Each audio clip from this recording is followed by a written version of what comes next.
As a lot of you might agree, some anime has the tendency to get violent and tragic, with scarred heroes walking through fire, leaping through impossible hoops, and fighting to save the world. When you think of brutal, blood-soaked anime, one name instantly comes to mind: Guts from Berserk. But if you think no other heroes could be as tragic and violent as Guts, you're wrong. These heroes have lost everything, been reduced to ashes, and still managed to claw their way forward, just like the heroes they are. So today, let's take a look at 10 blood-soaked, broken anime heroes who rival Guts in grit and heartbreak. Before we get into our explanation, we have a very small request. If you like our content, please support us by subscribing to our channel. This is a small click for you, but for us, it means a lot. Thank you. Let's begin. Thorfinn, Vinland Saga. The way Thorfinn goes from a wide-eyed boy out seeking adventure to a broken warrior seeking redemption is a masterclass in character evolution. After the tragic and cold-blooded murder of his father, Thors,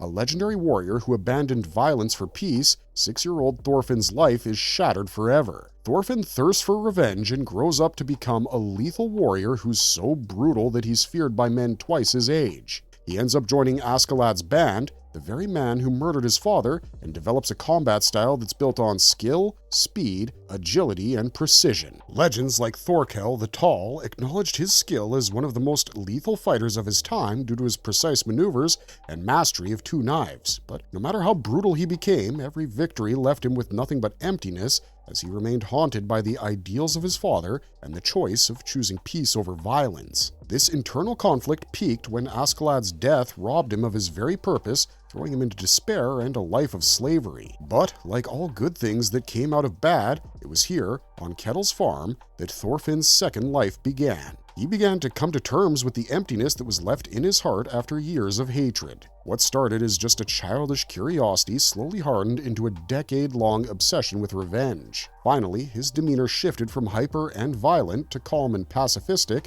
echoing his father's ideals that he once rejected. Thorfinn's journey is proof that redemption needn't always be rewriting and rehashing the past, but sometimes having the courage to change. From a blood-soaked warrior to a hopeful dreamer, Thorfinn is a perfect protagonist to stand among anime's most tragic and violent heroes. Kenshiro, Fist of the North Star. Another well-known name on the list of tragic heroes is Kenshiro. He's a solitary traveler who trudges through the ruined remains of a post-apocalyptic world. Resembling the one-man army archetype of Guts, Kenshiro's story is tied to a tragic tale of love stolen away, as he carries the pain of the unbearable loss of his fiancée, who he later finds out was killed. The hero has 7 scars carved in his chest as a permanent reminder of the endless battles he had to endure to survive. The 64th successor of the traditional Hokuto Shinken style of martial arts, which is capable of striking hidden pressure points, Kenshiro is able to dismantle foes with brutal efficiency. He fights evil wherever he goes, sparing no mercy to those who don't deserve it. You know a hero is badass when they have an even more badass catchphrase: "You are already dead," Kenshiro delivers to his opponents as he slays them before they even know what hit them. His surgical precision while fighting and his ability to stay calm even during intense life-or-death moments that make up his everyday make him an unstoppable force against raiders, warlords, and monstrous enemies alike. What makes Kenshiro an unforgettable hero isn't just his ability to inflict gore and violence,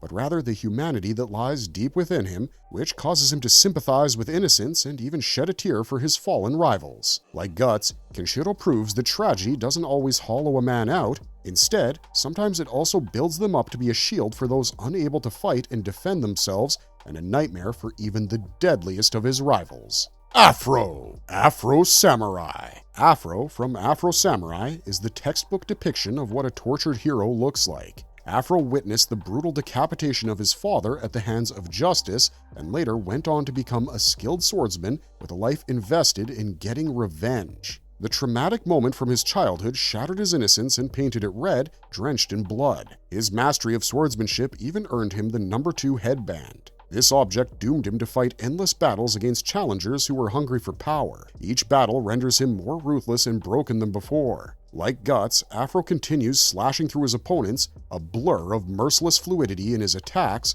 cursed to carry grief and rage with no escape but forward. What makes the character more compelling as a tragic protagonist is that every slash he inflicts comes from a place of loneliness. Like most heroes who operate with a sidekick by their side, Afro fears forming bonds and keeping people close. Everyone he meets either dies by his blade, betrays him, or becomes another obstacle in the way of his vengeance, fueling the unquenchable fire burning in his heart. The empty feeling that haunts Afro becomes even more profound when he realizes the revenge he's chased for so long, built his entire existence upon, once achieved, leaves him still in the same sorry state. No inner peace, no sense of victory, and still as lonely as ever. And that's the part that mirrors Guts the most. Both characters are defined by their blood-soaked brutality, but beneath it all, there's this unspoken sadness. Kenpachi Zaraki, Bleach. Kenpachi Zaraki may not fit in the same broken hero box like the others, nor does he deliver brooding monologues that mirror just how bad he has it, like Guts does. Born in District 80 of Rukongai,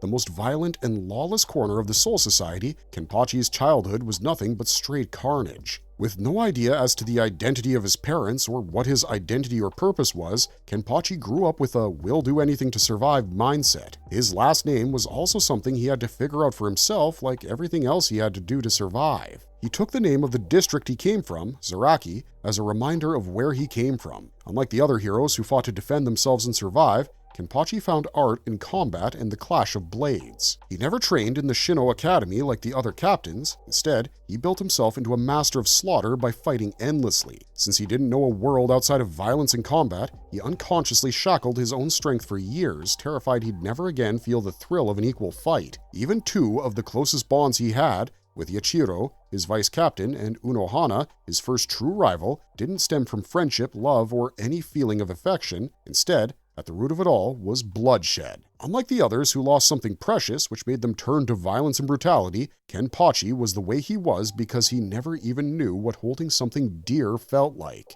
Gada! Bastard! Gada, also known as Ninja Master Gada, stands tall as one of the four divine kings, but is shown to shift his allegiance towards Dark Schneider, a more powerful and badass main character. Born the son of a legendary ninja himself, Gada was always clear on what he wanted to become when he grew up, but when asked by his dad as to what he'd do when he reached his goal, Gada never really found an answer. Gada's brutal swordsmanship, ninja skills, and the ability to endure the toughest of injuries shows that he's a fighter whose humanity was damaged as much as his body. His journey was solely about chasing strength, leading him into battles that gave him no sense of solace even after a victory. He became one of the most able warriors, but with no real purpose. This lack of anchorage left him defining his own worth through violence, which didn't really work, nor did it bring any solace. Even his loyalty to Dark Schneider and Arshesne was fragile, tied more to strength and fleeting passion than to conviction. He often fights battles that aren't his own, constantly caught between loyalty and survival, which leaves him feeling more like a pawn than the true ninja master he is. This is where Gada bears resemblance to Guts, what with being a warrior seeking meaning and strength, but instead dabbling in nothing but loss,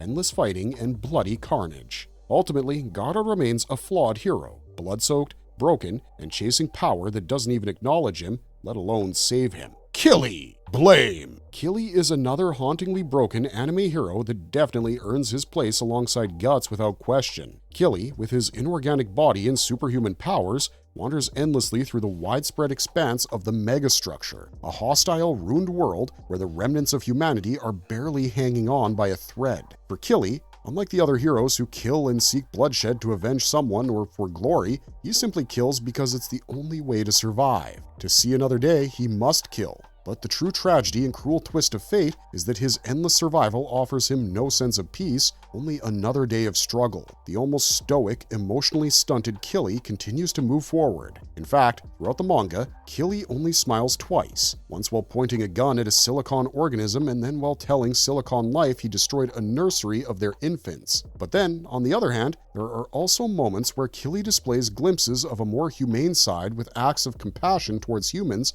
contradicting the machine-like world around him. But yes, these moments are few and are drowned out by the slashes Killy inflicts during his journey. Killy resembles Guts in the way that no matter how many times he's broken and mangled, he still gets up stronger than ever, albeit more empty than when he started. And although Killy may not be as vociferous as Guts, with rage bubbling over, his nonchalance at the violence around him is eerily cold and brutal. What makes him truly broken is that his journey has no end. He searches endlessly for the net terminal gene, but even finding it may not heal the hollowness inside him. In the end, Killy does become stronger with each battle, violence hardening his already cold heart, but it also leaves him emptier in spirit, chipping away at his human side. Victor Freeman, Blaster Knuckle. Victor Freeman's story is as blood-soaked and tragic as can be. Victor, a black demon hunter in the Reconstruction era Old West America, navigates the rampant racism around him and the supernatural horrors lurking around every corner.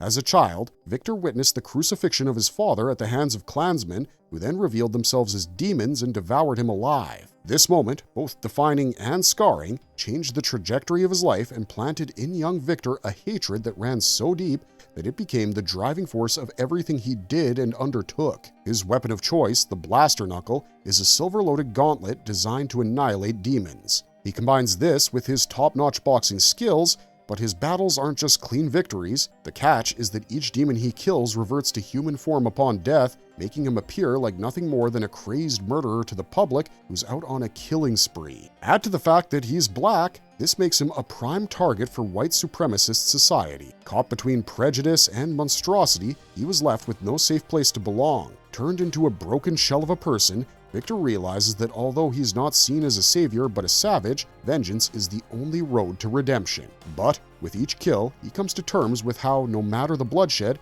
it wouldn't bring back his father, nor get back at the monsters that killed him. He also realizes he's becoming what he was fighting and chasing all along. The more he fights, the less human he becomes, and the further peace slips from his grasp. Victor, the flawed hero, finally realizes that sometimes the monsters we chase reside in ourselves, revealing themselves when we try to kill them. Clare, Claymore. Clare's tragedy begins long before she chose a path no one else dared to, and that was voluntarily becoming a Claymore. A Yoma killed her parents, and after that, another Yoma captured her and abused her for the entirety of her childhood. This left Clare mute and emotionally numb. Saved once by Teresa, the strongest Claymore of her era, she volunteers to become a Claymore herself, taking in the blood of her fellow warrior, Teresa, the only person who ever showed her kindness. Fueled by the fire of vengeance against Priscilla, the Claymore who murdered Teresa, Clare is determined to avenge her savior and the person she so admired. Now part human and part monster,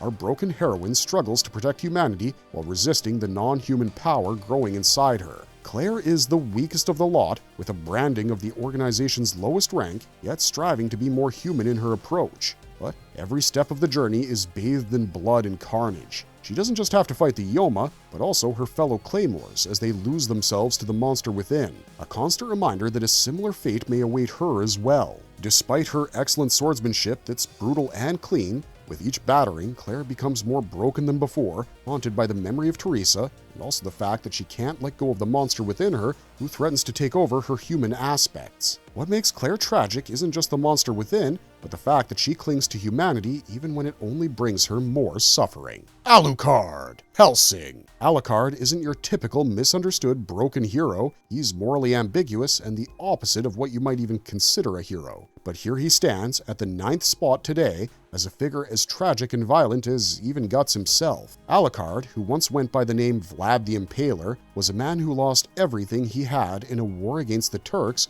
transforming him into a vampire. By drinking the blood shed during the battle in order to escape death, Alucard surrendered his humanity and was condemned with immortality and a lifetime defined by nothing but bloodlust. So, unlike the other heroes that we talked about today, Alucard never fought to protect any innocent, but what made him a tragic hero of his own story is the plight of a man who's doomed never to die and clings to violence because that's all he has left. Looking at it from another point of view, Alucard is both predator and prisoner as he dances the fine line and mocks death since it will never claim him. But at the same time, he sucks the very will out of his enemies. He does have a violent side, but that stems purely out of survival and the irony that he lacks the power over his own life. Alucard is not a hero in the textbook sense, but a broken prisoner of his own tragic story, carrying centuries of emptiness within. Denji, Chainsaw Man. Right from the start of Chainsaw Man, Denji has the entire tragic and broken hero starter pack, right from poverty to the point where he has to sell organs in order to survive, living in filth and chained to his father's debts.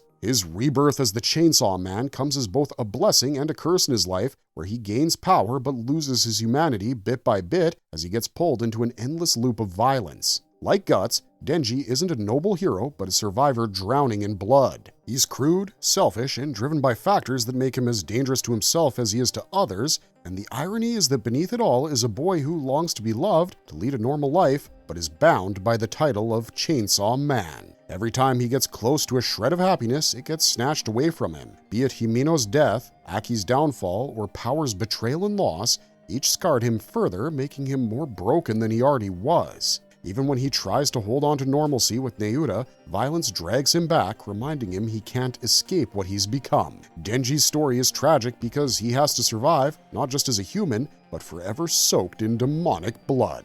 Marvelous verdict! And that's the thing with heroes like these. They're not the usual knight in shining armor, but rather flawed, blood-soaked survivors who claw their way forward through tragedy, betrayal, and endless violence. So, which of these tragic heroes hits you the hardest? Or is there a blood-soaked hero you feel deserved a spot here? Let us know in the comments down below. We're always looking for ideas for new videos, but that's all we got for you for this one. Don't forget to check out the rest of the videos on our channel. But until next time, thanks for watching, stay safe out there, and have a marvelous day.